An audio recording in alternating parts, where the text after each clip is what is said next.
Thank you very much for joining us on your election headquarters. In our first story, 21 suspects who were arrested during the shootout between police in the eastern region and illegal miners at Asamama have been remanded into police custody. Police say 2 people were killed and dozens others were injured during a gun battle between members of the Anti-Galamsey Security Task Force and some illegal miners at Asamama last week. But residents say they retrieved 13 dead bodies. The incident sent shivers into the spines of residents who accused the police of denying some of them their source of livelihood.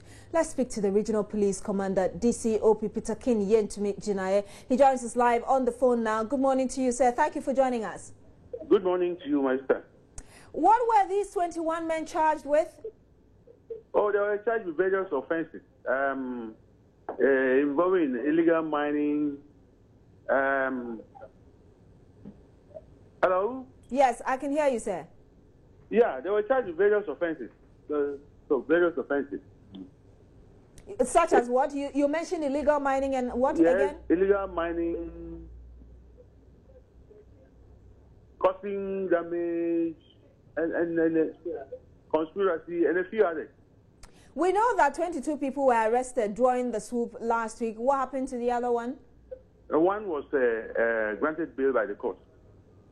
Now, what about the site where the illegal miners were? Is there, do you have policemen guarding the place to prevent them from going back?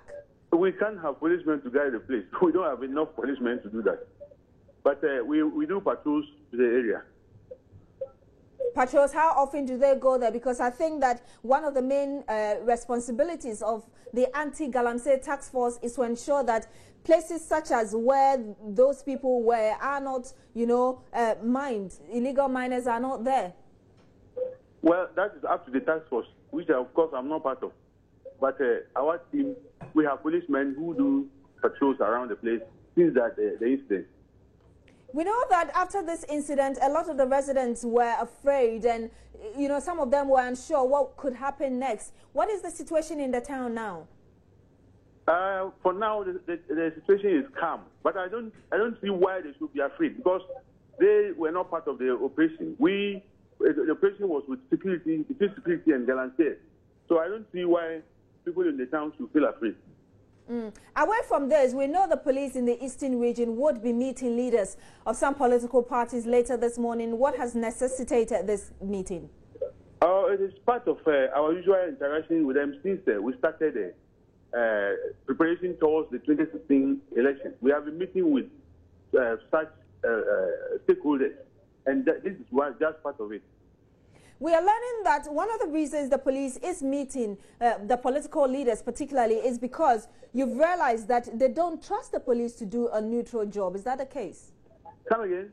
I'm saying that what we are learning is that the police have decided to meet some leaders of political parties because they've expressed concerns. They do not trust the police. Is that the case? They do not. Your last word. They do not trust the police to do an objective work during this year's elections. Is that one of the reasons why you're meeting them? Well, that is not our reason, and I haven't had that information. Ours is that we are meeting with them routinely to still remind them of some do's and don'ts. Just like the blacksmith keeps hitting his iron until it gets formed, we are also hitting until the elections come to pass. And even after the elections, we will still have to have interactions because we need peace during the elections and even after, before, during, and even after the elections. All right. So you're saying that even after the elections, these meetings will continue. Is that what you're saying? Not necessarily meetings, but we will need to have interactions because, after the elections, there could be some people jubilating and then maybe causing their fellows, I don't know what the word is, but we need to keep the peace, make sure that even after the election, people keep to order. So are you saying that it's one of the ways of telling the people that if your party loses or if your party wins, your supporters should be able to handle the situation so that it does not degenerate into violence? Is that what you mean? Exactly so. We need to ensure that even after somebody has been elected, the supporters should still realize that we need to not to do things that will foment trouble. Thank you very much, DCOP Peter King Jinai. He speaks. He is actually the Eastern Region Police Commander. Thank you for speaking with us. Now, job creation appears to be the major decider of a choice of a parliamentary candidate in Ewutu Senya constituency in this year's elections. In today's constituency diaries, my colleague Francis Aben visits that constituency, which has been monopolized by the governing National Democratic Congress for years.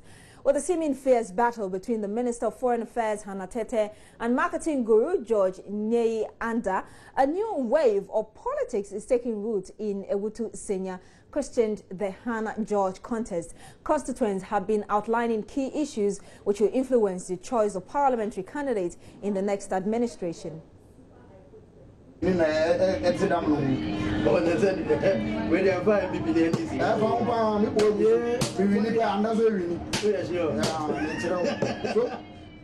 Felix and Bismarck are locals in Ewutu, pensive about the stakes going into this year's parliamentary elections. But in the Ewutu Senya West constituency, the stakes are high and sometimes feed into conversations which easily turn into heated arguments.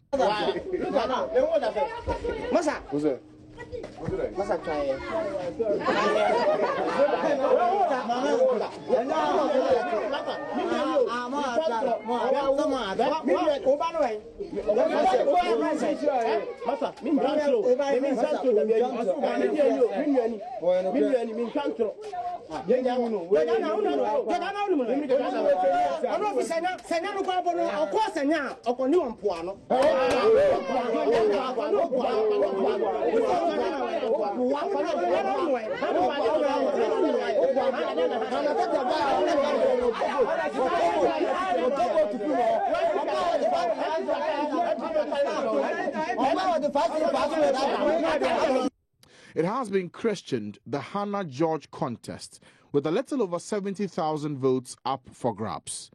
The constituency is predominantly rural, with towns like Ewutu, Senya Breku, and Bodriasi being the most dense, with thousands of votes.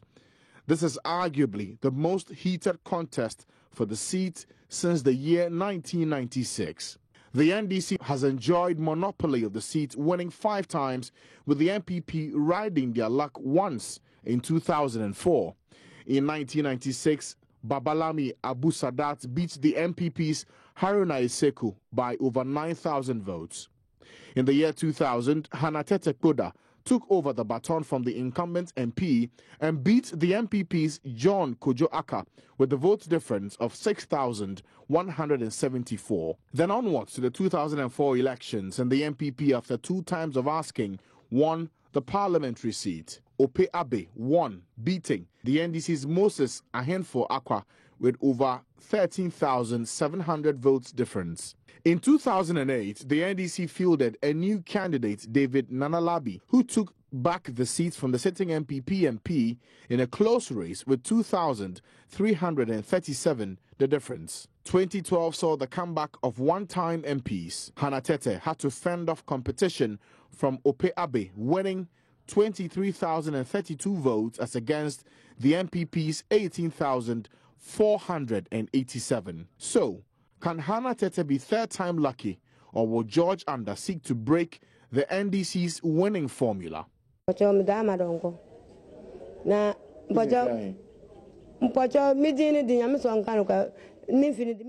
Meet Amadonko, a native of Ewutu.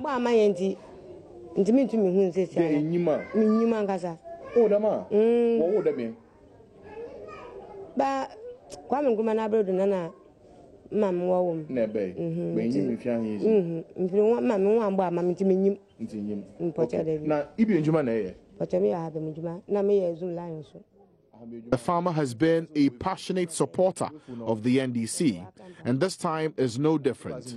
What strengthens her resolve is what she describes as the undue attack on the personality of Hannah Tete.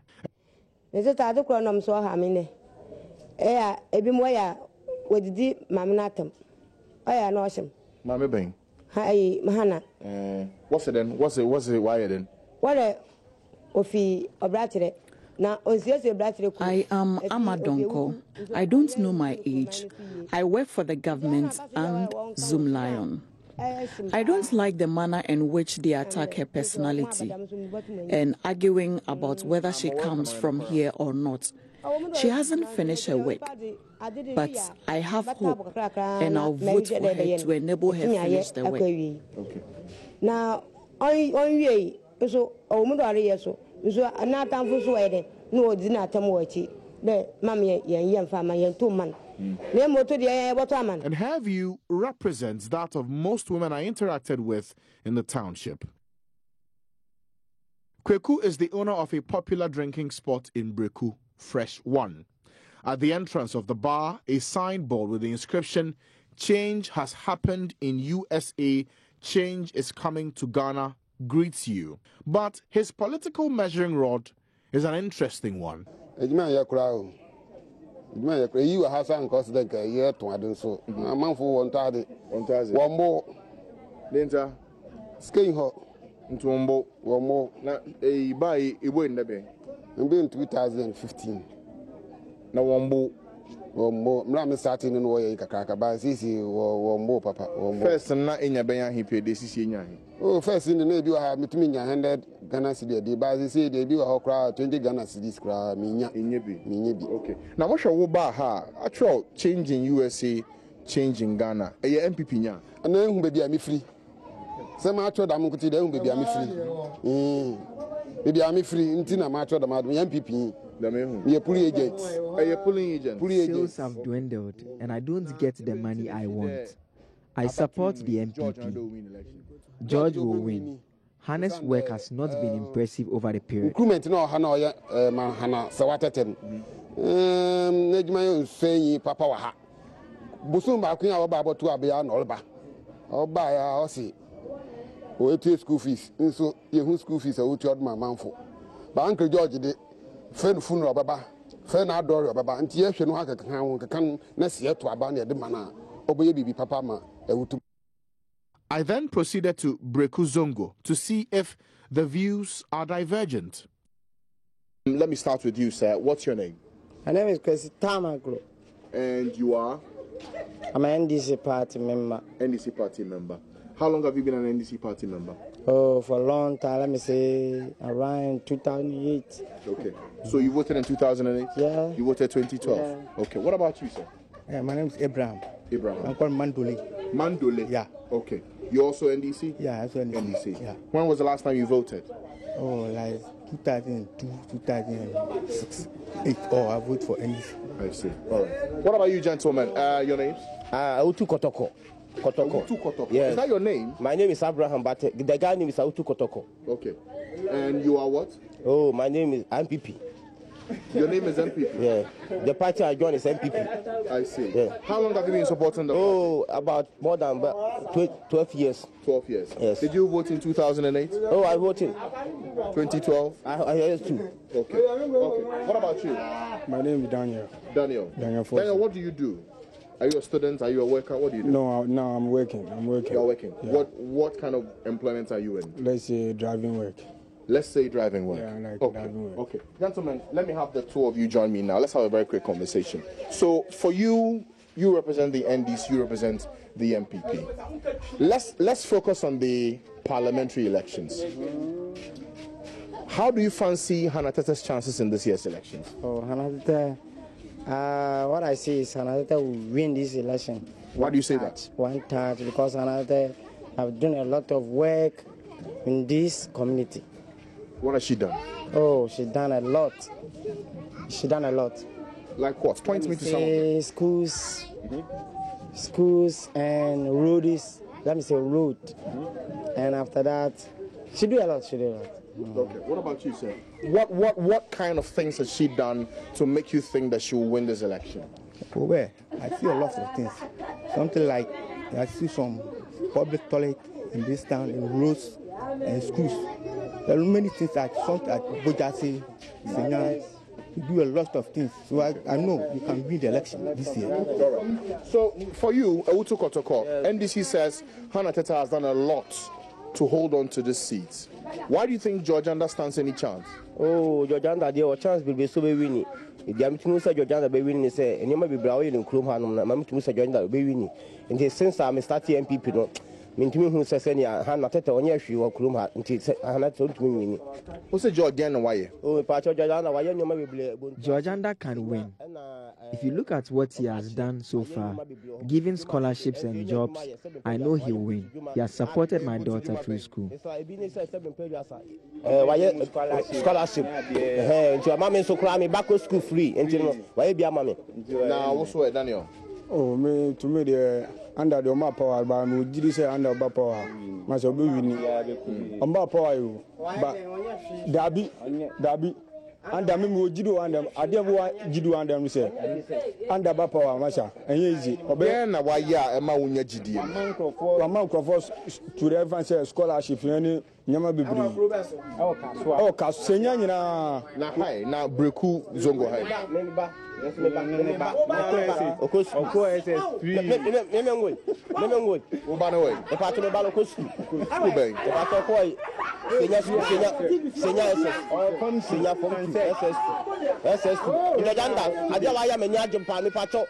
Sabin Pedro, me bow, no me just come and go school, but your danda, Yamin where you bottom scar kind of money, your mammy back saying, send amount, but your 12 million.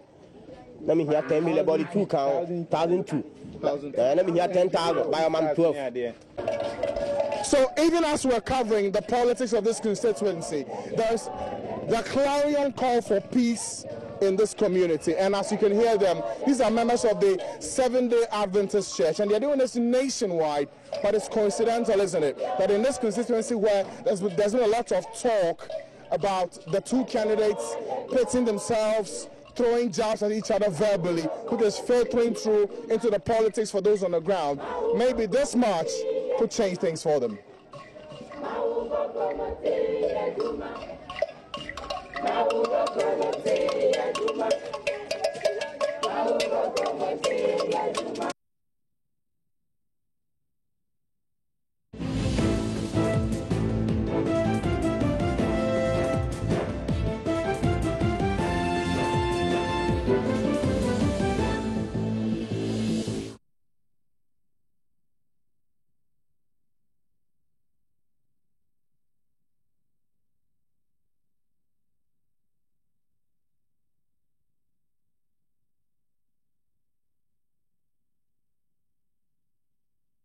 You're still watching News Desk on Joy News, your election headquarters. Now, members of the Concerned Teachers Association of Ghana have given government up to the end of this month to pay salary arrears owed its members, else they risk losing their vote.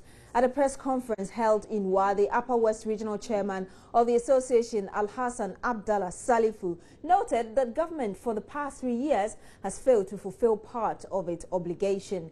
The frustrated members are venting their anger on the leadership, accusing government of being in bed with their leadership actually of being in bed with the government. They have therefore called on their members in the country to vote against the governing National Democratic Party if they fail, governing National Democratic Congress, if they fail to pay the arrears before the end of the month. Rafiq Salam reports. According to the Concerned Teachers Association of Ghana, some teachers in the country for the past 4 years or more have been demanding all manner of salary arrears from the government. These arrears came as a result of government's policy to pay newly recruited teachers only 3 months of their salaries, irrespective of how many years or months they will have worked as teachers. This, according to the government, is to enable the Comptroller and Accountant General to eliminate payroll fraud. This, the Concerned Teachers Association of Ghana said they have fought against in view of the dire consequences it will have on the poor teacher. Alhassan Abdallah Salifu is the Upper West Chairman of the Concerned Teachers Association of Ghana. It has been 3 months now since the last tranche of arrears were paid. In fact, Upper West, only 16 teachers received their arrears, which was very, very unfortunate. This has left the affected teachers in limbo as to whether government will honor its promise of clearing the backlog of arrears or not. Affected members are frustrated and hence keep venting their frustration on executives. Some have even gone to the extent of accusing us of being in bed with government to deny them their due. Yeah. Yes. The association noted that since all negotiations and appeals to the And your news desk on Joy News on Multi TV. When we come back, we'll bring you more. Stay with us.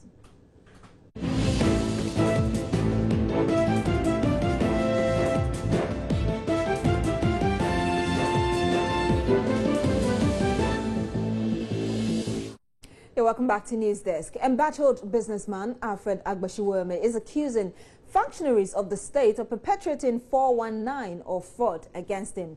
Mr. Oweme insists the obnoxious law in the statutes which allow investors to spend or waste money on projects only for functionaries of the state to run to court with a claim that the agreement is not ratified by Parliament and so it must be considered null and void, cannot bode well for a nation seeking foreign direct investment. Speaking with Francis Aban on Joy News' analysis program, The Pulse, Mr. Oweme said such a conduct has dire repercussions on the country. Did Mr. Oweme and other people spend money for the Republic of Ghana? Are we a 419 country? Why do you present our country as a 419 country? Stop it, media. It's a disgrace. Ghana is suffering. But how let me tell you let me tell you I just have a simple question. Let me tell you let me tell you. Years down the line they say pay back. You say listen to me. The risk profile of Ghana, the rate at which we were borrowing was much cheaper before this case happened. Now you go to Russia and then they borrow at 9%. I see your business people struggling to say some people borrow less, some people don't. If your risk profile is too high, political risk and other things too high, because of arising out of all these things, why would you borrow high? How does do you know how much Ghana is losing? How does this feed into my question? Let me. What it feeds into your question is this: if you have an obnoxious law that allow me and others, now it's including Ghanaians, which means I am the example, and others, a government come and help me do this. You go and get people's money, other people's money, and then you spend on it. Then, whether rightly or wrongly, they link you to an inoperative agreement. The government says, I am not the one. I didn't send the thing I signed with you, I didn't send it to Parliament. So since I didn't send it to Parliament, what you have built, what you have spent, I'm not going to pay you. Or if I have paid you, I will run to the Supreme Court using a private citizen, because the law allows at Article 2. Then the Supreme Court forced under the circumstances to interpret it, would have declared it inoperative because Parliament had not done its job. When that happened, then it means the person must refund money. Now, Balkan Energy, Ghana is paying huge sums of money. Bank switch, Ghana is paying huge sums of money. The apostles and lawyers of those people who have benefited from that are also part of the people trying to persecute Oweme. I don't want to go there yet. We have not reached there. Why should Article 181 make everybody know that when you bring your money to Ghana and do the work, and the politician sign the contract with you, you spend your money, they run back to court and tell the court that me, the politician, I didn't send it. The politician is not sanctioned at all. I didn't send it. So the person loses his money. It's not 419.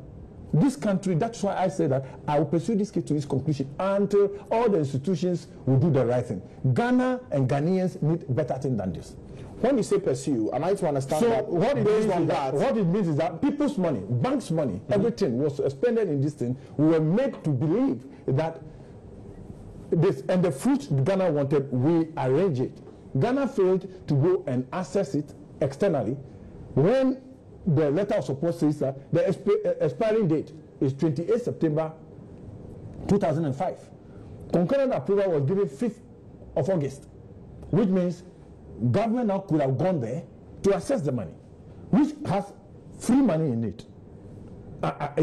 Approved by the IMF, the World Bank. The World Bank MIGA was guaranteeing Ghana by our arrangement because of what? It's Ghana being HIPIC. When you refuse to do all those ones, and you cause this. Who have caused a problem to Ghana? It's not me, the government. Now, the money of other people that you have used, including Ghanaian banks. That's why when the first tranche was paid, I insisted that those third tranche should go to the Ghanaian banks first, because depositors, their monies are there. I have a duty, because I work in the market, to make sure that people's deposits are safe. We cannot continue misbehaving in government. How is that your duty? Why not? Am I not a Ghanaian? I'm also in the financial market. Should the bank collapse? Should banks collapse? Because of some irresponsibility in government? No, the bank shouldn't collapse. Meanwhile, General Secretary of the National Democratic Congress, Mr. Johnson Asiedu Nketia, has rubbished Martin Amidu's advice to Ghanaians to vote out the NDC as the only sure way to retrieve judgment debt wrongfully paid to businessman Alfred Werman. I don't think it is deserving of my response at all, because I know Ghanaians will not vote based on what Martin Amidu will urge them to vote, in the direction Martin Amidu will urge them to vote. If indeed Ghanaians will vote according to the advice of Martin Amidu, we would have won the elections in 2000 when he was a running mate, because at that time he was all over on platforms urging Ghanaians to vote for us. They didn't vote for us. So I don't see any reason why it is now that Ghanaians will be listening to Martin Amidu's voice to be taking their decisions. But because these issues are sub judice, I am not a lawyer. I don't want to be part of it. And secondly, when these latest developments came, I was on the field. So I'm not abreast with everything about it. That's why. But I think that it is something that is not deserving of any official response from the NDC party. You don't think that we're very individual? It's an individual, it's campaigning. It is not Martin Amidu alone who is saying they should vote against NDC. There are certain people. And here is he criticizing the same party and even calling for electors to. President Rawlings criticized. President Rawlings, the founder of the party, criticized this party. It didn't take us out of power. Thank you. So you're confident? You're still watching News Desk on Journeys on Multi TV, your election headquarters.